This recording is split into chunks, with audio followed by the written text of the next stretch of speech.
અશેષ બ્રહ્માંડ પ્રભુરપી નિજેચ્છા તનૃતનુર જયત્યેકઃ સ્વામી સચ સુર નરેન્દ્રાર્ચિત પદઃ તમીશામીશાનમ ક્ષર પરમહં ચાક્ષર પરમ હરિં વંદે વાચમ મમ સહિ કરોત્વદ્ય વિમલામ મમ સહિ કરોત્વદ્ય વિમલામ. સ્વામિનારાયણો નીલકંઠો નારાયણો હરિઃ. હરે કૃષ્ણાશ્ચ સહજા નંદકૃષ્ણોસ્તુ મે હૃદિ સહજાનંદ કૃષ્ણોસ્તુ મે હૃદિ.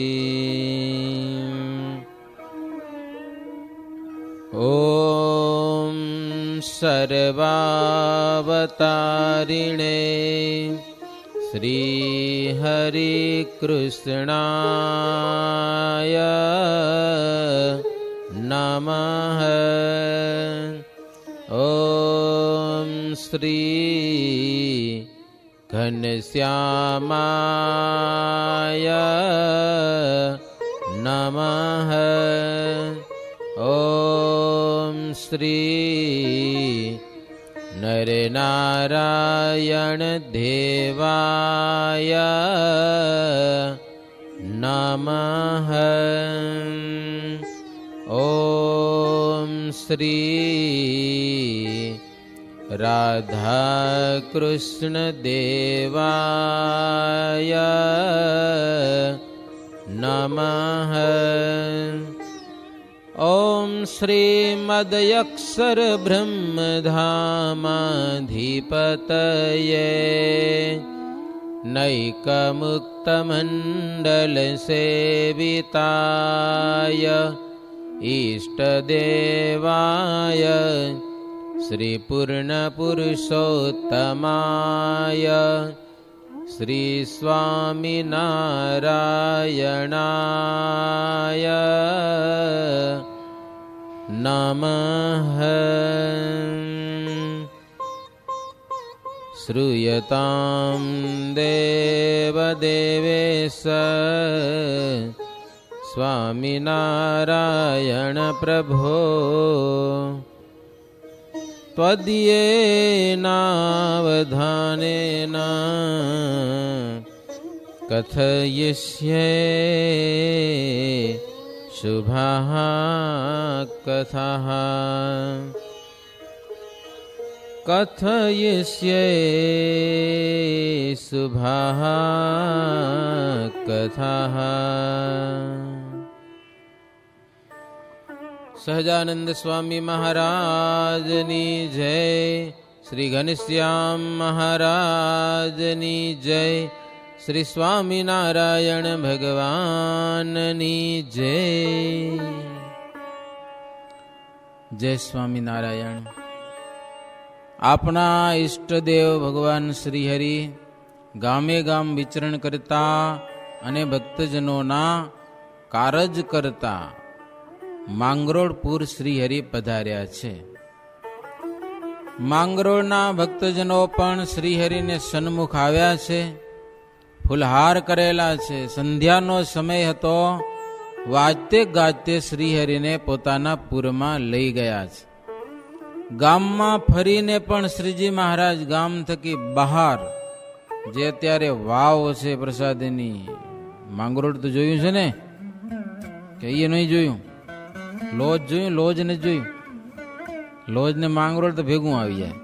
યાત્રા કરવા જાય તો પેલું માંગરોળ આવે ને પછી લોજ જવાય, તો ભૂલાઈ ગયું હશે. મંદિર છે, મંદિર ત્યાં જ વાવ છે પ્રસાદીની. ગામ બહારનો સમય, તીધી ગામ બારે હતું.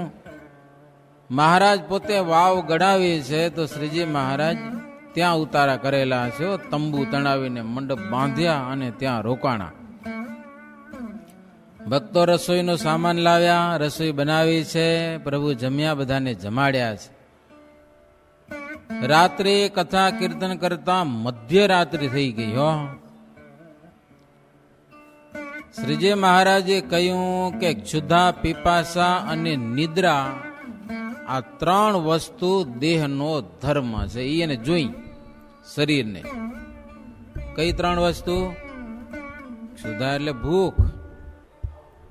હા, આ શરીરને મહારાજ કે ખાવા જોઈ, પીવા જોઈ અને હુવા જોઈ. આ ત્રણ વસ્તુ ખપે, એના વિના હાલે નહીં.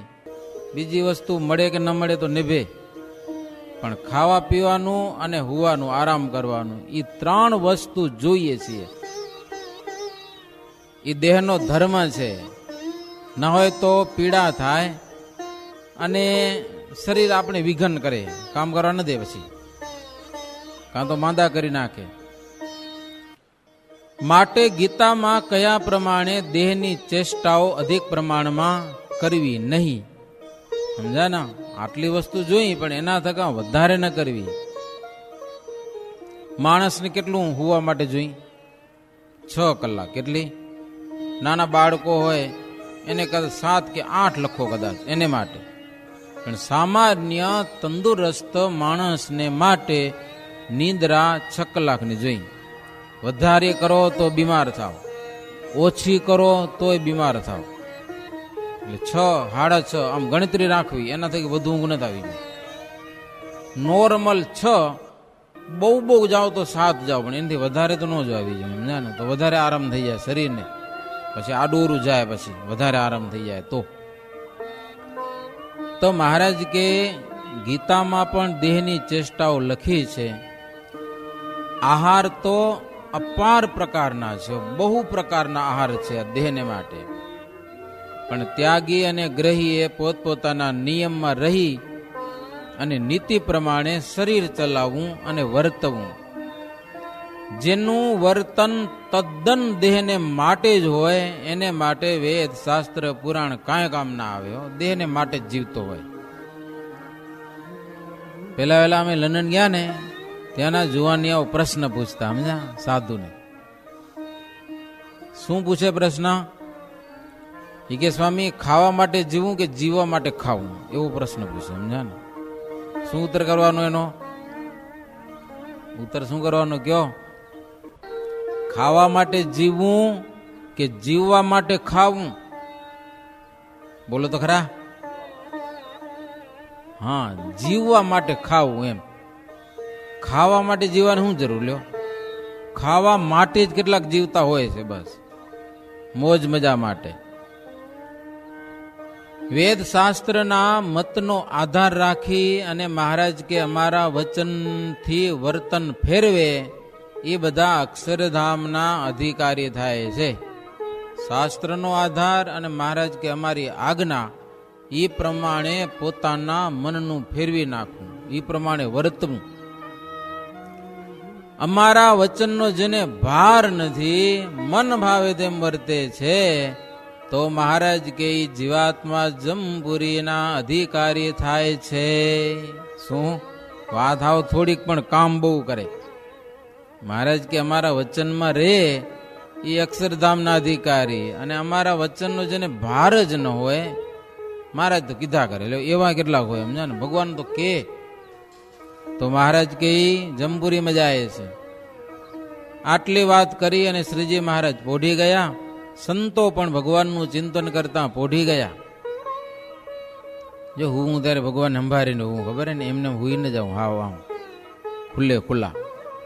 મહારાજનું સ્મરણ કરતા કરતા નીંદર આવે, એ સારામાં સારી નીંદર કહેવાય. ભગવાનનું સ્મરણ કરતા કરતા ઊંઘી જવાય.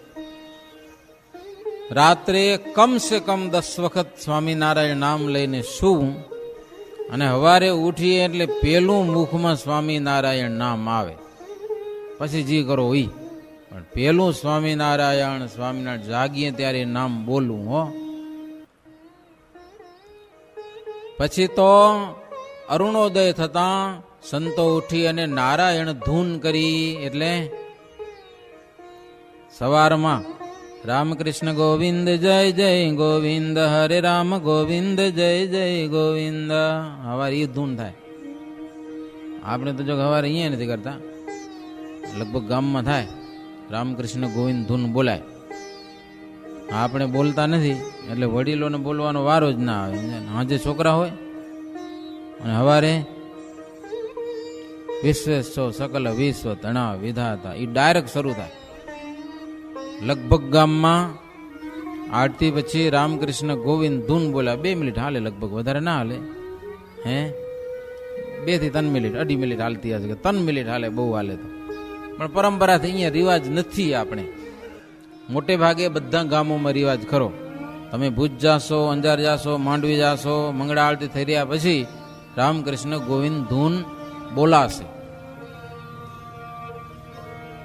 એટલે સંતો આ વરી ધૂન વધી એનાથી પહેલાની હવારે ઉઠી ત્યારની ધૂન એ વરી અમુક ગામમાં બોલાય. એ બહુ ઓછા ગામમાં, લગભગ સુપરમાં બોલાતી હશે. સુપરમાં હવારે 4 વાગે બધા હરિભક્તો ઘણા ભેગા થઈ જાય.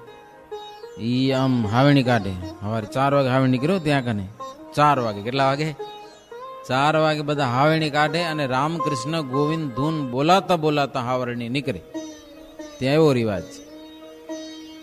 એટલે સંતો હવારે ઉઠી અને ધૂન કરી છે. એ ધૂનના શબ્દો સાંભળી અને શ્રીહરિ પણ જાગ્યા. અને મહારાજ કે જે ગામમાં કે પૂરમાં સંતો અને હરિભક્તો ધૂન કરે છે કે કીર્તન ગાય છે તેને ત્યાં અમે પ્રેમથી જઈ અને સાંભળીએ છીએ. એવી અમારી સદાયની રીત છે. હવારમાં ઉઠીને ધૂન કરે, કીર્તન બોલે તો ઈ અમને સાંભળવાની બહુ મજા આવે. કે આપણે તો બહુ ઓછું થઈ ગયું હવે. નહીંતર સવારે ઉઠીને નાતા ધોતા પણ કીર્તન ગવાતા જાય. લ્યો, પ્રભાત ત્યાં બોલાતા બોલાતા સ્નાન થાય, કપડાં પહેરતા પહેરતા કીર્તન બોલાય, પણ મોઢે આવડે તો થાય ના, સમજાય નહીં? નહીં તો જોવા જવું પડે. એટલે મોઢે કીર્તન મોઢે કરવાનું પણ આપણામાં ઓછું થઈ ગયું. પેલા આપણા ડોહા હતા ને, ચોહારું બધી મોઢે, સમજા ને 4 પદ કેટલાય. ક્યાંક જગનમાં જાતા મોઢે કીર્તન ગાય. હો, સવારે 4 વાગે કીર્તન ન ખૂટે. લ્યો, ગાયા જ કરે, ગાયા જ કરે. મહારાજ કે સવારમાં ઉઠીને કીર્તન ભજન કરતા હોય ને, અમે હરિભગત જોયા હતા, સમજા કલકત્તામાં છે. તે સવારે ઉઠી 4 વાગે પહેલા પાટ ઉપર બેહી ને કીર્તન ગાયા કર્યો. મન્નડું મૂર્તિમાં વળગી રહ્યું રે, ચિતવન કરવા ચિતયા તુર, મન્નડું મૂર્તિમાં વળગી રહ્યું રે. કલાકો સુધી બોલ્યા કરે, પછી નાવા જાય. ભક્તિ છે ભાઈ આવી, અને એ સાચો આનંદ છે, સાચી મજા છે એમાં, ભગવાનના કીર્તનો ગાવામાં. મહારાજ કે કીર્તન ગાતા હોય તો અમે ત્યાં પહોંચી જઈએ. એક દિવસ પ્રેમાનંદ સ્વામી પદ ગાતા હતા, વંદુ સહજા નંદરસ રૂપ અનુપમ સાર ને રે લોલ. મહારાજ ત્યાં કને જઈને કેવા રાજી થયા. મહારાજ કે આવું જેના અંતરમાં ચિંતન હોય ભગવાનનું, એના મા બાપને ધન્ય છે. લ્યો, અને અમે એવા રાજી થાય કે આવા સાધુને લાંબા થઈને દંડવત કરીએ. મહારાજ કે હો, એટલી કીર્તન ભક્તિમાં ભગવાનની પ્રસન્નતા છે. મનુષ્ય દેહનો લાભ જ એટલો છે કે પોતપોતાના ધર્મમાં રહી અને ભજન કરવું ભગવાનનું. બસ આ મનુષ્ય દેહનો લાભ. મહારાજ કે સંતો ભક્તો, વિષય માર્ગથી ચિત્ત ઉખેડવું બહુ કઠણ છે. બહુ આકરું કામ છે. શ્રીહરિમાં પ્રીતિ થાય તો સહજ ઉખડી જાય. વિષયમાંથી ચિત્ત ઉખડે નહીં, પણ ભગવાનમાં જોડવાના પ્રયાસ કરો. ભગવાનનું સ્મરણ કરો, કીર્તન ગાઓ, ધૂન કરો ભગવાનના નામની. સેજે સેજે વિષયમાંથી ચિત્ત ઉખડશે અને ભગવાનમાં લાગશે. મુક્તાનંદ સ્વામી કહે છે, ઉત્તમરાજન, શ્રીહરિ તો અગ્નિના પણ અગ્નિ છે અને એ પ્રગટ મળ્યા છે. અને આવો સમય ક્યારે આવ્યો નથી જીવાત્માને માટે. સમજ્યા નાનજીભાઈ? ક્યારે સમય નથી આવ્યો આવો હરિભજન કરવાનું ટાણું, આવો દિવ્ય સત્સંગનો યોગ જીવને ક્યારે વારો નથી આવ્યો. પહેલો વહેલો વારો આવ્યો છે. અને જો હવે ચૂકી ગયા તો પાછો ક્યારે આવે અને કેવો આવે એનું પાછું કાંઈ નક્કી નહીં. એટલે લાભ ચૂકી જાવો નહીં હો. આટલી શ્રીહરિ વાર્તા કરી તે સાંભળીને સૌ સંતો પ્રસન્ન થયા. સવારનો સમય ઉઠતે ને વાતો કરી. પછી બધા સ્નાન કરી આવ્યા, વરની પૂજા કરવા લાગ્યા. અને સંતો પાસે જે બાલ મુકુંદ વિષ્ણુ હતા, મહારાજને પરમહંસ કર્યા હતા, એટલે બધી પૂજા બધું લઈ લીધું હતું મહારાજની પાસે, સાધુ પાસે. સમજા ને? પરમહંસ એટલે પરમહંસ, બસ બીજું કાંઈ નહીં, ભજન કરવાનું. એની પૂજાઓ બધી બ્રહ્મચારીઓને મહારાજ આપી દીધી હતી. આ બધા પરમહંસો. તો કેટલાક શાલિગ્રામ વધ્યા. એ શાલિગ્રામ પછી મહારાજ હરિભક્તોને આપ્યા. લ્યો, પૂજા કરી રહ્યા પછી શ્રી હરિએ જવાની ત્યાંથી તૈયારી કરી. માંગરોળમાં મહારાજ આ બધી લીડા કરી. હરિભક્તો દોડી આવીને પગે લાગીને કહેવા લાગ્યા કે મહારાજ, તમે તો આવ્યા અને તરત પાછા રવાના. બસ એક હાંજે આવ્યા અને હવારે હાલો. એક જ રાત, દિવસ પણ નહીં. પણ ત્યાંના આનંદજીભાઈ વગેરે હરિભક્તો બોલવામાં બહુ ચતુર અને હેતવાળા પણ બહુ. એટલે ગદગદ કંઠ થઈ ગયા અને શ્રીહરિની બાળપણની વાત કહેવા લાગ્યા. લ્યો, મહારાજની બાળપણની. મહારાજ 17 વર્ષની ઉંમરે આવ્યા હતા ને ત્યાં કને લોજ માંગરોળ. ત્યાંના કેટલાક અનુભવો આ હરિભગતને. મહારાજને કે મહારાજ, સત્સંગમાં તમે જ્યારે આવ્યા ત્યારે પહેલા આ પૂરમાં આવ્યા હતા. લોજ કરતા પહેલા માંગરોળમાં પ્રભુ તમે પધાર્યા હતા અને પહેલા અમને મળ્યા હતા અને પછી લોજપુર જઈને રહ્યા. જેટલું લોજમાં રહ્યા એટલું જ આ પૂરમાં તમે રહ્યા જ છો. કે અવારનવાર મહારાજ કાવડ લઈને ભિક્ષા માગવા જતા અને આમ એ ગામડાઓમાં છેટ માંગરોળ સુધી અનાજ ભેળું કરતા. પછી મહારાજ રસોઈ બનાવે અને તીર્થવાસીઓને જમાડતા. પોતે તો મરચા ને મીઠિયાવળના ગોળા જમતા. બહુ લીડા છે મહારાજની આવી. આ પૂરમાં રહ્યા, અમને ખૂબ સુખો આપ્યા, અપાર સમાધિઓ કરાવી. પોરબંદર, લોજ, કાલવાણી, પીપલાણા, મેઘપુર, ભાડેર, ધોરાજી, સાંકડી, ફણેણી, જેતપુર, બંધિયા, ભાદરા, માંડવી, તેરા, કાળા તરાવ, ભુજ, આધોઈ, ધમડકા, કંથકોટ, મેથાણ, મચ્છિયાવ, શ્રીનગર, જેતલપુર, ગામડી, વેલાલ, વિસનગર, ઉનાવા, સિદ્ધપુર, ડભાણ, ઉમરેઠ, વડતાલ, ગઢપુર, કારિયાણી, ઝિંઝાવદર, કુંડળ, સારંગપુર, બોટાદ, નાગડકા, સરદાર, કરિયાણા. એટલા પૂરમાં તમે વારે વારે આવીને જનોને સમાધિ કરાવીને અપાર અપાર પ્રતાપ દેખાડ્યો છે. કેટલા ગામમાં લ્યો, આમ કચ્છમાં કેટલા ગામડા આવી ગયા. ભક્તો કે મહારાજ, અમે જે પ્રતાપ દીઠા છે તે વારે વારે ગાઈએ છીએ. હો, તમારા પ્રતાપ ચમત્કારની વાતો કરીએ છીએ વારે વારે. અને તમે પણ દર્શન વારે વારે આવીને આપો છો. તેથી અંતરમાં બહુ આનંદ રહે છે. સ્થાવર જાતિ છે બધી. સ્થાવર જાતિ એટલે શું? ઝાડપાડ બધા, વનવેલી વગેરે. મેઘની સમીપે જાતિ નથી. જાય છે ઝાડમાં, જાય છે પાણી પીવા, કે મેઘરાજા પાસે જાય છે, ભાઈ અમને તરસ લાગે છે, પાણી લાવો. પણ ગમે ત્યાં ઝાડવા હોય છે તો મેઘરાજા આવીને ઝાડવાને પાણી પાય છે. ત્યાં આવે છે. મેઘ પોતે કૃપા કરી અને વર્ષમાં 4 મહિના સુધી જંગલમાં ગમે ત્યાં ઝાડમાં હોય, ડુંગરા ઉપર કે ખાડામાં બધાને પાણી પાય. લ્યો, 4 મહિના સુધી વરસાદ પાણી પાય. બાકીના 8 મહિના સુધી ઝાડમાં બિચારા લીલા ને લીલા રહે. શું?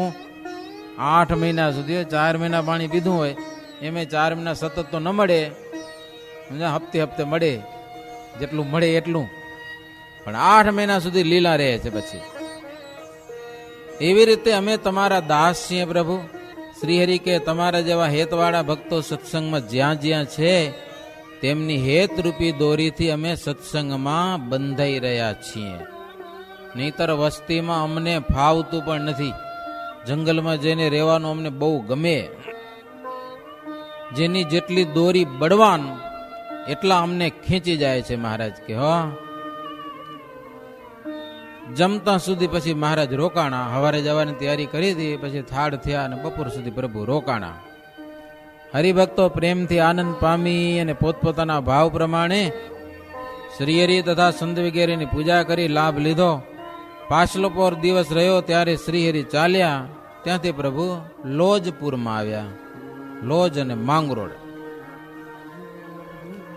મહારાજ લોજમાં આવ્યા એટલે લોજના બધા માણસોને મહારાજનો મહિમા જબરો, સમજા ને. ઘણું 9 મહિના મહારાજ રોકાણા હતા અને બહુ લીડા કરે. લોજની વાતો તો કેટલી કરી, છાણ બહારવાની, રે ચીપડા લેવા જવાના, રસોઈ કરવાની, નાની નાની છોકરીઓ ઓળખે, છોકરાઓ ઓળખે, બુઢા ઓળખે, બધા ઓળખે મહારાજ. કારણ કે બધા નાના મોટા બધા માણસોની સાથે મહારાજ એવી લીડા કરી લોજમાં. મહારાજ લોજપુરમાં આવ્યા એટલે લોજ ગામના સત્સંગી કે સત્સંગી વગરના બધા જ માણસો મહારાજને સામે આવેલા છે. ભક્તો ને અભક્તો બધા જ શ્રીહરિને પગે લાગી અને ફૂલના હાર અર્પણ કરી પ્રભુને કંકુના ચાંદલા કરેલા છે. અને સામે આવેલા માણસોને પણ શ્રીજી મહારાજ ભાવથી બોલાવ્યા. હો, સંધ્યાનો સમય હતો. વાજતે ગાજતે શ્રીહરિપુરમાં પધાર્યા. હે બજારમાં માણસો ઉભા હતા પ્રભુના દર્શન કરવા માટે. એ બધા પ્રભુના દર્શન કરેલા છે. ઘણી બધી મશાલો કરેલી છે. ને સાંજનો સમય એટલે ગામના માણસો બધા ગામમાં હોય, સમજા ને. બધા ખેતીવાડીના પ્રદેશો એટલે સાંજે મહારાજ આખા ગામમાં ઘરોઘર પધરામણી કરાવી. અને લોજમાં સૌ બાઈ ભાઈ મહારાજ બધાને ઓળખતા હતા. હો, અને બધાને નામ પણ આવડતા હતા. નાના મોટાને બધાને મહારાજ નામ લઈને બોલાવતા હતા. લોજમાં નામ લઈને પ્રભુ બોલાવતા બધાને. એટલે ગામના માણસોને પણ બહુ આનંદ આવતો.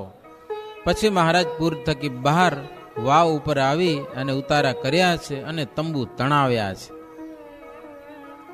બ્રાહ્મણ પાસે રસોઈ બનાવી દૂધ સાકરની જમ્યા અને બધાને જમાડ્યા છે. રાત્રે ચાંદનીમાં પલંગ ઉપર બેસી અને પ્રભુ સભા કર્યો ચંદ્રના અંજવાડામાં. મુક્તાનંદ સ્વામી અને બ્રહ્માનંદ સ્વામી પાસે ગાન કરાવ્યું છે. હવે એને પરમહંસ કર્યા હતા મહારાજે, મોટા મોટા બધા સંતોને. એટલે વાજિંત્ર તજાવ્યા હતા. હો, પરમહંસ થાય એટલે પછી વાજા બાજા રખાય કાંઈ નહીં. હવે કાંઈ હતું નહીં એટલે હાવ એમને એકલા એકલા કીર્તન બેઠા બેઠા બોલ્યા કરતા હતા. સમજા, વાજિંત્ર વગર. 8 પ્રકારની ધાતુનો પણ મહારાજે ત્યાગ કરાવ્યો હતો. હવે વાજા વિનાનો કીર્તન ગાન કરે એ મહારાજને બહુ ગમતું નતું. હો, છતાં થોડા દિવસ હલાવ્યું, માંડ અઠવાડિયું હલાવ્યું હશે. હો, પછી મહારાજ સભામાં સંતોને કે વાજા વિનાનું સભામાં ગાવાનું એ બધું આમ શમશાન જેવું લાગે છે. હુનું હાવ તાન ચડતું નથી અને મજા આવતી નથી, કે લુખું લુખું લાગે છે. કે મહારાજ કે કેવું લાગે? જેના હૃદયમાં ભગવાનની ભક્તિ ન હોય અને કેવળ આત્મદર્શી હોય, આત્મજ્ઞાની હોય, પણ અંતરમાં ભગવાન પ્રત્યે ભક્તિ ન હોય, તો એ બધું લુખું લુખું લાગે, ભક્તિ વિનાનું જીવન. તો ભગવાનના ચરિત્ર ગાન કરવામાં નિત્ય તાન રાખવું. ચરિત્ર આગળ બીજા સાધન બધા તુચ્છ છે. સૂર્ય અને પતંગિયા જેટલો તેમાં ભેદ છે, એમ ચરિત્રનો મહિમા સમજો. મહારાજ કે સાધન કરતા પણ ભગવાનના ચરિત્રનો મહિમા જબરો છે. પરસ્પર જ્યાં લગ રહેતા ત્યાં લગના હો તકુહેતા. કલી કરત પ્રવેશ જેહી વારા હેતય પાર કરી દેત ખારા. મહારાજ કે સત્સંગમાં પરસ્પર બધાને હેત રાખવું. લ્યો, અક્ષરજીન સ્વામી કાગળમાં લખ્યું છે, ભાઈઓ ભાઈઓમાં અને ભાઈઓ ભાઈઓમાં પરસ્પર હેત રાખવું. હેતે કરીને કાંઈક ભૂલ થતી હોય તો કહેવાય અને કહેનારાનું મનાય. મહારાજ કે પરસ્પર હેત રાખવું સત્સંગમાં. હો, કુટુંબમાં તો રાખતા હશો, પણ સત્સંગ છે કુટુંબ જેવો માનીને હેત રાખવું. સંતોએ હરિભક્તોમાં હેત રાખવું, હરિભક્તોએ સંતોમાં હેત રાખવું. સંતોએ સંતોમાં પરસ્પર હેત રાખવું, હરિભક્તોએ હરિભક્તોમાં પરસ્પર હેત રાખવું. બાઈઓએ બાઈઓમાં પરસ્પર હેત રાખવું. સત્સંગ એનાથી મહારાજ કે જળવાશે.